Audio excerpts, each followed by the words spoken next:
Howdy y'all, Fast Force 289.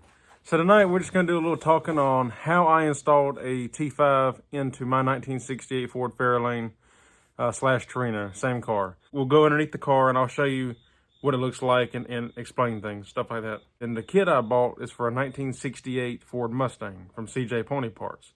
The reason why I went that route is because it come with everything all in one package. I didn't have to go individually and pick this or that. It just came complete.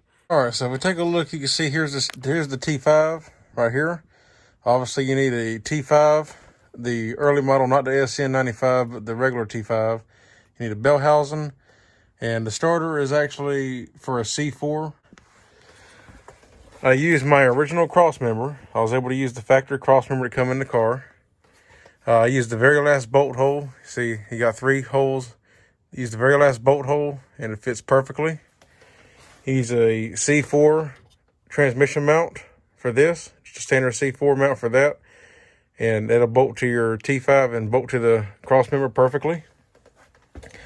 For the drive shaft, it is a little closer than I like, but there's still room for it to move, as your suspension really doesn't move that much. I wiped the mark away from where I installed it just now, but the mark's about 1/4 of an inch, maybe 3/8. I'm sorry, 5/16, 1/4 to 5/16, you know. So plenty of room to move here. I might get a custom drive shaft later that's a little bit shorter because I like it to be a little bit shorter, about 1 inch shorter. But it's fine. This is fine. This is the stock drive shaft that was in the car, so it bolts up perfectly. I did have to change the yoke. Now, if you already have a C4, you can use a C4 yoke. This car had an FMX in it, so I had to use the yoke to come in the kit. For the speedometer cable, I used the factory 1968 Ford speedometer cable. Just changed the gear for the T5. I went with a hydraulic clutch setup because they really don't have any options for this car. You can't get a cable. You can get an adapter kit to run your Z-bar and still linkage if you want to keep the Z-bar set up. So, because the Z-bar actually pushes the fork this way, whereas on a T5, ordinarily uses a cable, pulls it that way. So this pushes the fork that way.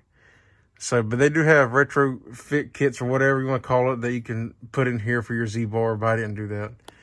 Or you can get an adapter plate for your stock bell housing and bolt T5 too. But anyway, so that's really all there is to it. I mean, it's very simple install, easy. Here's a better look at that hydraulic system. This is from Modern Driveline. So this will give you a better idea of what it looks like and everything. So it works perfectly. So I still haven't hooked my backup switch up yet. I ordered the backup light plug so I can run the wires and hook that up. And real quickly, here's a look on the exterior. I showed this in a previous video when I installed this, but this is also part of the hydraulic clutch that I installed for the T5. It's a Willwood brake master or clutch master cylinder. It's got a steel braided line that goes down there. I mounted the reservoir back here on the firewall. It fit perfectly. It's concealed. I like it right there. So that looks good. Now we'll go inside the car and take a look at the clutch pedal. All right, inside, this is what the clutch pedal looks like. This is a stock clutch pedal assembly. You can buy a clutch pedal from Modern Driveline and cut your brake pedal down. I just got a factory set of clutch pedals for a car like this. And that's their system right there from Modern Driveline. See, it works perfectly.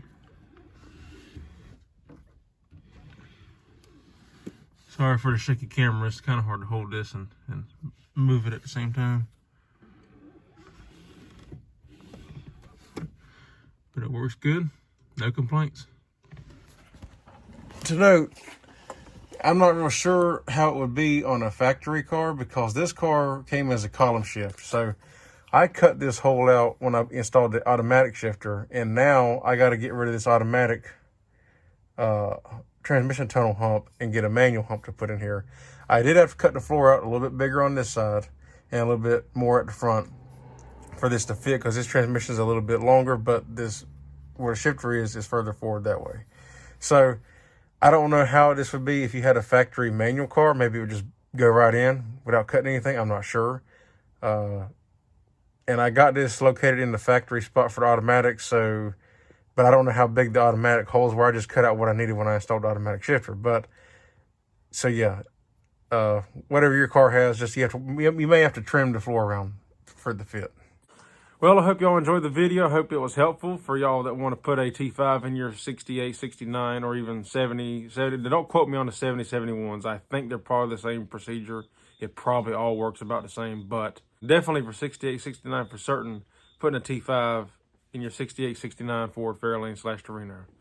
So if you like the video, give it a thumbs up. I'd appreciate it. Help my channel out and show your support. If you're not subscribed, consider subscribing. If you have any questions or comments about the installation, if there's anything I may have missed that I didn't cover that you're wanting to know about, leave a comment down below. Ask me. I'll be more than glad to get back with you and help you out if I can with any questions you may have or concerns. I appreciate y'all for watching, and as always, and I will see you in the next one. Y'all take care. Be safe out there.